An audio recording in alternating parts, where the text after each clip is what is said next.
시민보의 시선집중 2부 시작하겠습니다. 오늘 아침은 설 명절을 맞아서 특집으로 함께하고 계신데요. 저희가 준비한 설 특집은 황금돼지의 해, 돼지를 알아보면 돼지입니다. 이거 제가 읽을 때 자꾸 웃음이 나와가지고요. 아재 개그인데 전 아재라서 웃깁니다. 네. 자, 돼지가 식재료를 어떻게 발전해 왔는지, 그리고 돼지를 키워드로 다양한 음식 문화를 살펴보고 있는데요. 1부에서부터 쭉 함께하고 계신 패널 두 분 다시 소개하겠습니다. 황교익 맛 칼럼니스트, 그리고 고영 음식문헌 연구가 두 분이 함께하고 계십니다. 앞서 저희가 쭉 얘기를 해봤는데요. 네. 두 분께서 개인적으로 가장 좋아하시는 돼지고기 요리 어떤 겁니까? 저는 두툼하게 구운 스테이크. 돼지고기 스테이크. 네. 가운데 한 3분의 1 정도는 이게 안 익었나 싶을 정도의 약간 분홍빛을 뜨고 있고요. 예. 그처럼 까칠까칠하게 약간 태운 듯이 이렇게 되어 있는 것을 푹 잘라가지고 이렇게 먹는.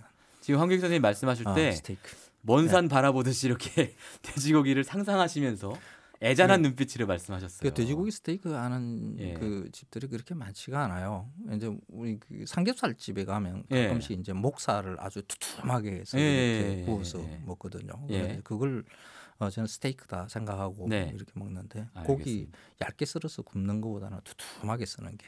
황교익 선생님은 맛있습니다. 두툼한 돼지고기 스테이크고, 우리 고영 선생님은 제일 좋아하는 돼지고기 요리가 어떤 거죠? 예, 저는 그 조리 방식마다 부위마다 너무 뭐 비슷하게 좋아하긴 하는데 황 선생님하고 좀 다르게 얘기를 해야 될 것 같아서 굳이 찾아보면 저는 족발을 족발 잘 삶아서 아주 얇게 켜서 부추 무침과 같이 싸 먹는 걸 굉장히 좋아합니다. 야, 그렇게도 먹나요? 예, 그렇게도 먹죠. 그거 돼지고기 조리 잘한 거는요, 차게 식혔을 때 더 맛있어요. 그래요? 맞아요. 족발 있는 데는 또 콜라겐 또 있죠. 맞아요. 살코기하고 콜라겐하고 이런 부위들이 같이 씹히는데 저희가 야식 아이템. 황교익 선생님은 돼지고기 스테이크, 고영 선생님은 족발과 부추무침. 그럼 저희 청취자분들, 일반 시민들은 뭘 제일 좋아할지 저희가 한번 물어봤습니다. 돼지고기는 주로 삼겹살 구이를 제일 좋아합니다. 일단은 제일 맛있고요. 가격도 싸고 쉽게 찾을 수 있는 것 같습니다. 저는 돼지고기 듬뿍 들어간 그 돼지국밥 있잖아요. 저는 그걸 제일 좋아해요. 제가 밥파라서 그 밥이 말아져 있는 돼지국밥이 너무 맛있더라고요. 진짜 추운 겨울날 돼지국밥 한 그릇 딱 먹으면 모든 피로와 추위가 다 날아가는 것 같아요. 저는 돼지고기가 들어간 김치찌개를 제일 좋아해요. 일주일에 거의 한두 번은 먹죠. 돼지고기 좀 비계가 섞인 돼지고기가 들어간 게 맛있죠. 제일 좋아하는 건 등갈비찜. 일단 김치가 들어가서요 입에 맞고 등갈비 먹는 그 맛도 참 좋아요. 식구들하고 같이 잡고 뜯는 재미도 있고요. 저 같은 경우는 저는 그 제주도에서 파는 고기국수, 그게 전 그렇게 좋더라고요. 그게 맛있더라고요. 자, 저희가 이렇게 다양한 그 돼지고기 요리들이 있는데 개인마다 선호는 다르지만 이걸 저희가 지역별로 한번 살펴보는 것도 굉장히 재밌을 것 같아요. 두 분이 좀 소개해 주시고 싶은 어떤 지역의 돼지고기 요리 뭐 어떤 게 있을까요? 그 앞에 그 돼지국밥 이야기 나왔는데요. 부산. 그렇죠. 부산 음식이죠, 그게. 저 고향 마산에도 돼지국밥이 있습니다. 경상도 지역에 보통 이게 돼지국밥 이름입니다. 저도 이 돼지국밥을 그 부산 지역에 이제 관광 와서 이렇게 먹고 가시는 분들이 많아요. 돼지국밥 독특해 하고 독특하다라고 생각을 하면서 드시고 가시는 거죠. 뭐 이런 음식을 먹냐 그런데 다른 지역에서도 다 먹는 음식이거든요. 돼지국밥을요? 그래요? 순대국밥. 그 돼지국밥과 순대국밥에 그 우리가 순대라고 하는 그 길쭉한 둥그런 거 그거 빼면 똑같거든요. 하긴 그렇죠. 돼지 부산물을 좀 중심으로 해가지고 고기도 약간 넣고. 그렇죠. 고기 넣는 것의 차이는 이제 뭐 돼지국밥 이러면 이제 돼지고기가 좀 큼직하게 이렇게 돼지고기 중심으로만 들어가 있는 것은 맞아요. 근데 보통 이제 순대국밥 그러면 돼지의 머리 부위라든지 이런 것도 들어가지만은 뭐 뒷다리살 이런 것도 다 들어가거든요. 고기 많이요 하고 순대국밥을 시키면 순대 빼고 고기 많이 주세요. 이러면 그 돼지국밥이거든요. 맞아요. 근데 그걸 다른 지역에서도 다 먹는 국밥인데 왜 부산의 돼지국밥이 특이하게 보이는가 하면 왜 그렇습니까? 이름이 그냥 돼지국밥이니까. 아 그것뿐이에요? 그렇습니다. 아 그런가? 이름이 그 다른 지역에서는 다 순대국밥 뭐 이렇게 이야기하는데 그쪽에서 돼지국밥 이렇게 이야기하는 것으로 특이해 보이는 거죠. 그런가요? 네. 이름 덕에 부산의 돼지국밥이 유명한 것이다. 저는 그렇게 생각합니다. 돼지국밥에 관해서는 이런 얘기도 있잖아요. 그 한국 전쟁 때 부산에 내려온 피난민들이 뭐 전파를 해주고 간 음식이다. 그건 맞는 얘기입니까? 저 함경도에 계시던 분들은 원래 돼지고기로 해서 해 먹는 음식이 다양하게 뭐 특히 순대 이런 것들 좋아하고 돼지를 잘 잡고 돼지고기를 많이 먹어서 피난 때 뭐 함경도에서 저렇게 배 타고 부산까지 내려오신 분들에 의해서 돼지국밥이 퍼뜨려진 것이다라는 썰이 존재하죠. 썰이에요. 썰일 뿐이에요. 그러니까 한국 전쟁 때 돼지를 많이 먹을 수 있는 기회가 없었어요. 그러니까 1960년대 이후에 사료가 값싼 사료가 주어지면서 돼지를 많이 키웠거든요. 특히 이제 김해 지역 같은 경우에서는 대규모 양돈장이 많이 있었죠. 일본에 수출하기 위한 그 전진기지였기도 하거든요. 김해가. 그러니까 1970년대 김해 그쪽에 돼지고기가 능득하게 주어지니까 그 일대 경상도 일대에 그런 돼지국밥이 크게 번진 것이다. 이렇게 보는 게 맞습니까? 맞죠. 맞죠. 고용 선생님께서도 동의하십니까? 홍 선생님 의견에 대체로 동의하고. 오늘 너무 동의만 하시는 거 아니에요? 제가 반대하고 이제 정말 막 서로 얼굴 붉어지게 싸울 때에서는 질문을 안 하셔서 그래요. 대체로 동의하고 그런데 이제 북에서 넘어온 피난민들 역사에서 보면은 그런 게 있는 거죠. 확실히 북쪽 사람들이 고기 다루기 잘했다는 거는 뭐 있죠. 고기 다루는데도 능하다. 고기 다루는데 능한 게 있었고 순대 같은 것들을 남쪽보다는 더 말하자면은 선호하는 점들이 분명히 있었던 거는 같아요. 그게 그 피난민들의 일상이 피난 와서 부산에서 지역민들하고 손잡고 지역민의 일상 문화랑 손잡고 한 번 꽃 피우는데 영향을 줬다. 영향을 줬다. 이 정도까지 우리가 생각해 볼 수 있겠죠. 인터넷이나 이게 뉴스 같은데 보면 북한은 명절에 돼지국밥을 명절 음식으로 먹는다 이런 얘기 나오는데 혹시 이거 팩트 체크 가능하겠습니까? 이건 제가 조금 약간 화를 내볼게요. 지금 뭐 10년 전에 탈북한 사람들 얘기를 청취하면 이걸 팩트 체크가 가능한 겁니까? 아니죠. 우린 가서 현지 조사를 해야 되는 거예요. 그런 현지 조사는 없이 이런 얘기를 갖다가 자꾸 한다 그러면은 뭐 멀쩡히 살아 있었던 현성울 단장 죽었다는 얘기하는 거하고 뭐가 달라요? 우리가 가야 될 곳은 현장이고 10년 전에 탈북한 사람들 이야기를 내 고향의 좁은 경험을 한 사람한테 들은 걸 가지고 북한은 그래요라는 말은 할 필요가 없는 거예요. 그러니까 일침을 내려주셨네요. 이게 순대라는 그 음식이 북한 사람들이 잘 만들었고 그것으로 해서 남쪽으로 퍼져나간 것이다. 한국 전쟁 이후에 이 말로 해서 이제 돼지국밥까지 이렇게 붙어 있는 거거든요. 그 돼지를 먹는 모든 지역에서 순대를 만들어요. 순대 얘기 저희가 좀 해볼까요? 그 순대라는 것은 그 돼지 창자에다가 돼지 피와 뭐 여러 뭐 채소나 곡물이나 뭐 이런 고기도 다져서 넣기도 하고요. 그렇게 해서 그것을 쪄내는 음식이죠. 그 유럽에도 다 있고 다 있죠. 예를 들어 이제 프랑스 부댕 같은 거. 프랑스의 부댕? 프랑스의 부댕은 이렇게 단면 잘라놓고 접시에 딱 차려주잖아요. 전주 남부시장 피순대하고 전혀 구분 못합니다. 그래요? 런던의 블러드 소시지 그러니까 저 블랙 푸딩이라고 하는 거 선지 굳으면은 그 색깔 까매지죠. 또 불 닿으면 까매지지 않습니까? 바로 그 형상대로 됩니다. 그러니까 중국의 관창도 마찬가지입니다. 그러니까 우리는 전 세계 다 있어요. 음식 문화에 대한 이해가 어디에서 발달을 하고 그것이 어디로 넘어가고 이렇게 이동한 무슨 실크로드처럼 이렇게 생각들을 해요. 그래서 이 좁은 한반도에서도 한국 전쟁으로 해서 북쪽에 있던 음식 문화가 남쪽으로 이동하고 하는 이런 것의 이게 착각을 하게 되는 거죠.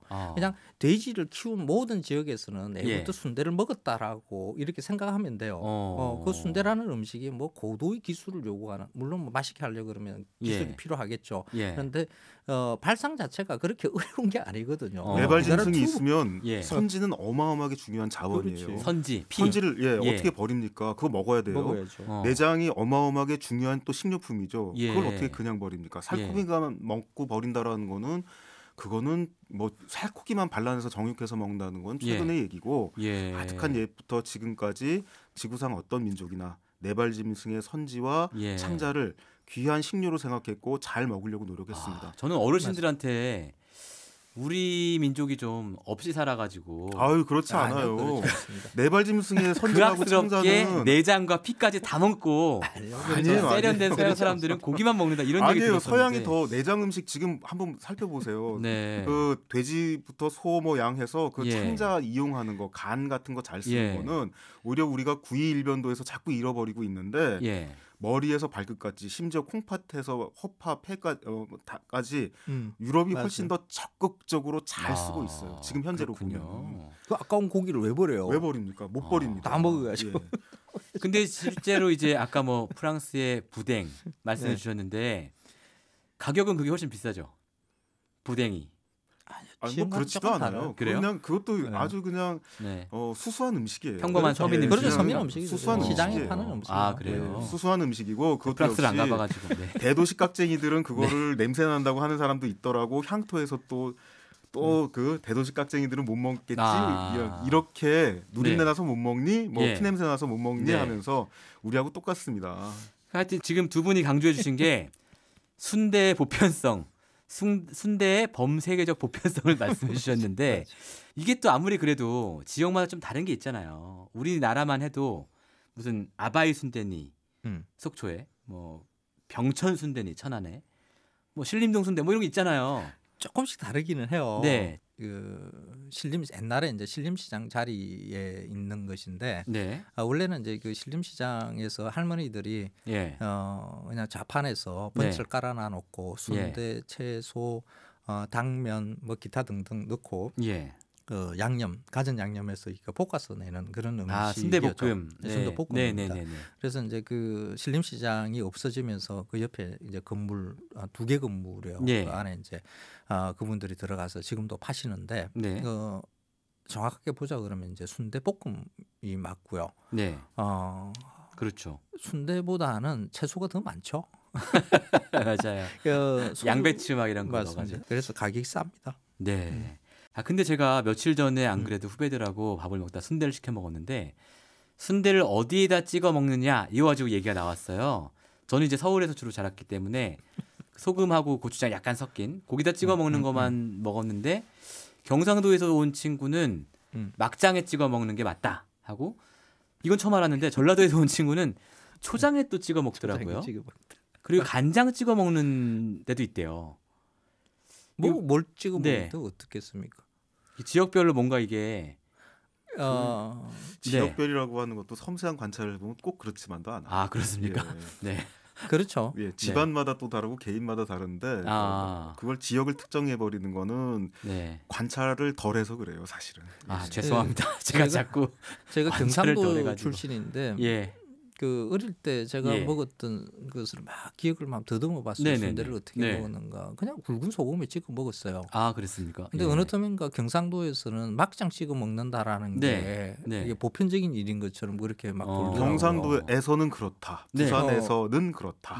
그래서 광주 갔더니 어떻다 하는 얘기들이 있는데 그건 뭐 지나친 침소봉대죠. 너무 지나친 일반화다. 그렇죠. 마산 그 친구들하고 이렇게 모여가지고 한번 그걸 추억을 한번 더듬어 봤어요. 언제부터 우리가 막장에 찍어 먹는가? 그랬더니 막장 찍어 먹은 기억이 거의 없더라고요. 그러니까 몇몇 사람들의 말이 그 지역의 보편적인 음식의 먹는 관습인 것처럼 이렇게 이야기하는 것은 사실 또 일반화되면 또 그 지역 분들은 그렇게 또 먹어요. 또 미디어에서 그렇다 그러면은 맞아. 미디어가 말한 대로 내 정체를 다시 바꿔버리죠. 내 입맛도 바꿔버리죠. 음식이 그게 무섭습니다. 순대 찍어 먹는 것은 지금부터 지역과 상관없이 좋아하시는 걸로 찍어 드시는 걸로 하고요.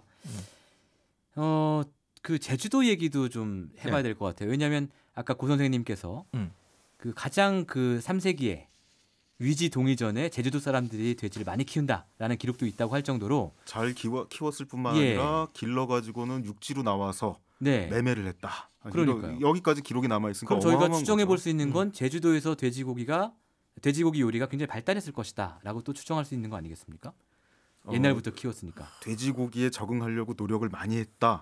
돼지고기를 사랑하려고 노력을 많이 했다라고 말하는 게 더 정확할 것 같습니다. 알겠습니다. 근데 이게 면면한 흐름이 있어요. 어쨌든 생산에서는 면면한 흐름이 뭐냐면 식민지 시기 기록에 보이는 거는 육지의 어느 곳보다 돼지 사육 비율이 제주가 높아요. 제주 농가의 97%는 돼지를 치고 있다라는 게 식민지시기의 조사 보고의 한 구절이거든요. 제주도의 돼지 사랑은 3세기부터 시작해서 일제시대 때까지 면면하게 이어졌네요. 문헌에서 다 확인이 그렇죠. 되는 바이고 그렇게 쥔 제주의 귀한 식료, 귀한 자원을 제주 사람들은 어떻게든 좋은 음식으로 승화하려고 일상의 음식으로 잘 조리해 먹으려고 노력을 했을 겁니다. 그 노력 중에 하나가 아마 여러 가지 음식 중에 뭐 고기국수 같은 것도 있을 테고요. 쩝짝 뼈국 같은 것도 있을 거고요. 돈배고기, 돈배고기, 도마 위에 올려놓고 등등 뭐 여러 가지 뭐 이루 헤아릴 수 없는 그런 고기들이 고기 요리들이 나왔을 거예요. 제주도에서 그렇구나. 근데 저는 제주도 가면은 그 고기국수하고 그 뭐죠? 그 똥돼지, 흑돼지라고 요새는 하더라고요. 흑돼지 삼겹살. 이거밖에 사실 먹어본 경이 없어요. 똥돼지 이제 없어졌다고 봐야죠.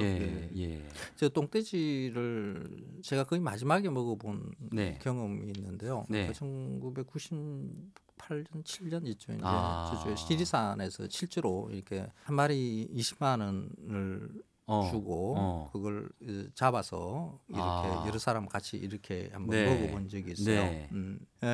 어떤 맛이냐 그러면 아주 질겼고요. 질겨요? 누린내도 심했고요. 그래요? 사실 뭐 그렇게 좋은 사료가 아니지 않습니까? 그렇죠. 사료가 아니지 않습니까? 그렇죠. 그래서 가축은 사료의 영향을 직접 받으니까요. 사료가 사실은 우리가 생각하는 맛과 풍미에 아주 결정적인 열쇠가 됩니다. 아무래도 그럴 것 같습니다. 그래서 별로 맛이 없었었다라는 게 차라리 그때 드시지 않고 뭔가 신화 속에 전설 속의 음식으로 남겨두는 게 개인적으로는 더 행복할 수도 있었겠네요. 막걸리니까 그냥 먹은 거죠. 알겠습니다. 자, 저희가 지역별 돼지고기 요리 얘기해봤는데 혹시 이 청취자분들께 소개해주고 싶은 돼지 요리 잘 모르는 거 이런 거 혹시 있으시면 한 가지씩 소개해주시면 어떨까요? 잘 모르는 게 있나요? 돼지고기라는 음식은 이제는 너무 인기가 많아서. 근데 그거는 있어요. 요즘 그 농가에 그러니까 지역에서 이게 작은 규모로 그 가공육을 만들어서 파시는 분들이 많이 계십니다. 그 보통 이제 햄 소세지가 건강에 안 좋다라는 것은 아질산 나트륨을 쓰기 때문이다라는 것이거든요. 사실 그 식약처에서 정하고 있는 아질산 나트륨의 규격만 믿는 그것만 지킨다 그러면 사실 뭐 안전한 음식이라고 볼 수가 있습니다. 그런데 하여간 아질산 나트륨이 나쁘다라는 것이 강하니까 아질산 나트륨을 아예 뺀 햄 소세지들이 많이 가공이 돼서 팔리고 있어요. 그래서 검색을 하시면 농가에서 하고 있는 것들이 많이 있거든요. 그래서 그걸 한번 드셔보시라. 그러니까 지금의 그러니까 서양의 서양 놀러 가서 놀라는 게 햄 소세지들이 굉장히 다양하게 존재한다라는 것을 알게 될 겁니다. 아마 그 일일이 찾아서 먹자 그러면 아마 죽기 전까지 다 먹지도 못할 정도의 그러니까 와인이 막 농장별로 쫙 다른 것처럼 맞습니다. 돼지고기도 그 지역마다 그 햄이나 소세지도 다 다르거든요. 다 다르다. 그래서 그 햄 소세지들이 한국의 식성에 맞게끔 다양하게 변주가 일어나고 있어요. 그래서 저는 가끔씩 그 지역에서 생산되는 햄 소세지를 주문해서 이렇게 먹어보거든요. 가격도 싸요. 왜 그러냐 그러면 그게 그 비선호북이라 그러죠. 그러니까 앞에서 제가 이야기 드렸던 한국에서는 삼겹살 뺀 뭐 안심, 등심, 뒷다리, 앞다리 이런 거 진짜 그게 더 맛있는 거거든요. 삼겹살보다 그게 더 맛있어요. 근데 그 고기로 만들어지는 그런 가공육들 그거 꼭 한번 이렇게 드셔보십시오. 밥 반찬으로 너무 좋아요. 가시기 전에 저한테 링크 좀 몇 개 쏴주시고 가시고요. 알겠습니다. 고영 선생님은 어떤 거 추천하세요? 저는 좀 그 조리 방식하고 연관해가지고 아까운 음식이 하나 있습니다. 어떤 거죠? 서울 지역에서 많이 먹던 돼지갈비 찜입니다. 돼지갈비찜. 그저 구이가 아니라 고추장, 고춧가루 양념을 해서 붉게 예쁘게 그냥 시뻘건 게 아니에요. 정말 붉게 물들여서 맛있겠다. 소갈비 하듯이 잘 쪄낸 돼지갈비찜.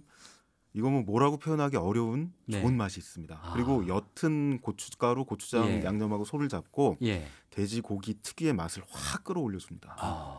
그거 어디 하는 집이 있습니까? 그게 저는 요식업소에서 사라졌어요. 사라졌어요. 집에서 하겠죠. 예. 우리 초대를 하면 우리가 네, 좋습니다. 언제 서울식 돼지갈비찜 없어진 게 너무너무 아깝고요. 비슷한 계통의 중국 음식점 가면은 배골이라 그래가지고 춘장의 양념에서 쪄내는 배골이요? 중국식 돼지갈비찜도 그런 게 있어요.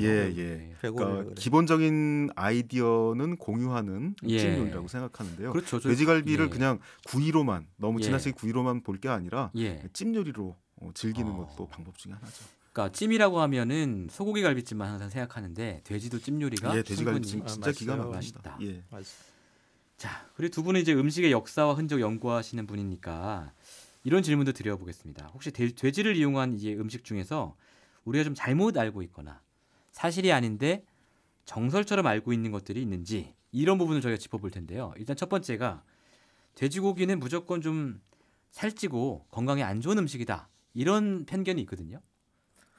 그 건강에 관련되는 거는 이게 다른 분한테 의사 선생님이나 이렇게 여쭤야 되긴 하지만은 이건 있어요. 뭐든지 많이 먹으면 살찌고요. 과하게 많이 먹으면. 그렇죠. 그러니까 총량의 문제이지 이걸 가지고 무엇은 살찐다라고 하는 거는 근데 막 저희 어머니도 이런 얘기 막 하시는데 무슨 어느 오리고기 기름은 이렇게 많이 먹어도 되고 개수대에서 다 씻겨 나가고 돼지고기, 소고기는 안 씻겨 나가더라. 이런 말씀 막 하시면서 돼지랑 소기름은 안 좋다고. 우리가 지금 음식 얘기를 하러 나온 거니까 음식 얘기만 하죠. 그러니까 예를 들면 건강 이야기는 양리라든가 대사의 문제는 양리와 대사를 잘하시는 분이 그쪽 전문가분께 말하는 게 전 맞다고 생각하고요. 맞습니다. 그러나 제가 제 상식의 판단은 그렇습니다.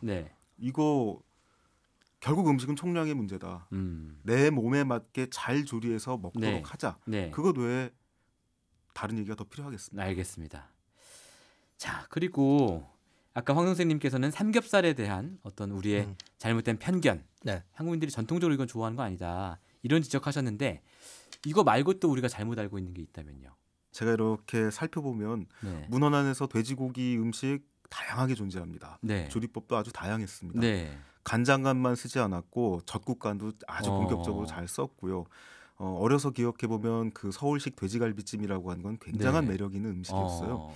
그런데 어느 순간 그냥 특정 부위에 갇혀서 내가 맛의 모험을 못 떠나고 거기에만 머물러 있는 경우를 많이 보게 돼요.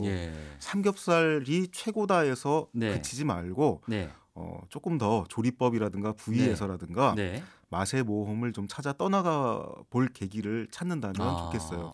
맛의 모험을 통해서 정말 내 입에 맞는 건 뭐지? 내가 정말 좋아하는 건 뭐지를 한 번 더 물어보면 좋잖아요. 그러면 농민도 조금 더 다양하게 축산을 양돈을 고민해 볼 수 있을 거고요. 유통에서도 그런 계기를 찾을 수 있겠죠. 그러니까 이 모든 문제를 해결하려고 그러면 언론이 제정신을 차려야 되는 거죠. 삼겹살 가게 저희도 삼겹살은 삼겹살 맛이 있고 족발은 족발 맛이 있고. 그러니까 삼겹살에 편중되어 있는 것의 그 언론들 이게 사실 우리가 다양한 돼지고기를 먹겠다라는 욕망을 소비자들이 만들어내려고 그러면 그 욕망의 것을 끄집어낼 수 있는 그것을 견인할 수 있는 것이 필요하거든요. 그걸 누가 해야 되는가? 언론이 해야 되는 거죠. 죄송합니다. 앞으로는 삼겹살 특집 말고 돼지 안심 특집, 뒷다리 특집 이런 거 준비해 보도록 하겠습니다. 맞습니다. 그런 거 해야 됩니다. 자, 오늘 설 특집으로 1시간 꽉 채워서 돼지고기 이야기 해봤는데요. 저는 굉장히 재밌었는데 들으신 청취자분들도 재밌으실 거라고 생각이 듭니다. 지금까지 황교익 맛 칼럼니스트 그리고 고영 음식문헌연구가와 함께했습니다. 두 분 감사합니다. 고맙습니다. 감사합니다. 새해 복 많이 받으세요. 새해 복 많이 받으십시오. 저는요 2019년에는 우리 가족들 진짜 행복하고 나도 행복하면 되지. 식단 조절도 잘해서 열심히 다이어트 성공하면 되지. 올해는 솔로분들 좋은 분들 만나서 결혼하면 되지. 2019년에는 내가 좋아하는 거, 내 안의 소리를 들어서 내가 진짜 좋아하는 일 찾아서 취업하면 되지. 2019년 내 집 마련하면 되지. MBC 배아량 리포터가 2019년 황금 돼지의 해 시민분들의 다양한 새해 소망을 담아왔는데요.